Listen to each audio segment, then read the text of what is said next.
রাজপথের লড়াই, রক্ত ঝরানো সাহসী তরুণদের প্রতি শ্রদ্ধা। তাদের নাম আজ উচ্চারিত হচ্ছে নতুন বিতর্কের কেন্দ্রে। জুলাই আন্দোলনের সেই ত্যাগী যোদ্ধাদের ফ্যাসিস্ট অনুসারী বলায় ক্ষোভে ফুঁসছে জুলাই পরিবার। আর সেই কারণে বিএনপির শীর্ষ নেতা সালাউদ্দিন আহমেদকে প্রকাশ্যে ক্ষমা চাইতে বললেন জাতীয় নাগরিক পার্টির আহ্বায়ক নাহিদ ইসলাম।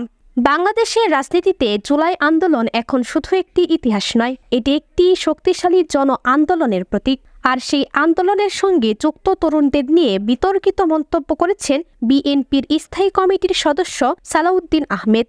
এই মন্তব্যের তীব্র প্রতিবাদ জানিয়ে শনিবার রাজধানীর বাংলা মোটরে এক সংবাদ সম্মেলনে নাহিদ ইসলাম আহ্বান জানিয়েছেন সালাউদ্দিন আহমেদ যেন অবিলম্বে তার বক্তব্য প্রত্যাহার করে আহত যোদ্ধা ও শহীদ পরিবারের কাছে ক্ষমা চান।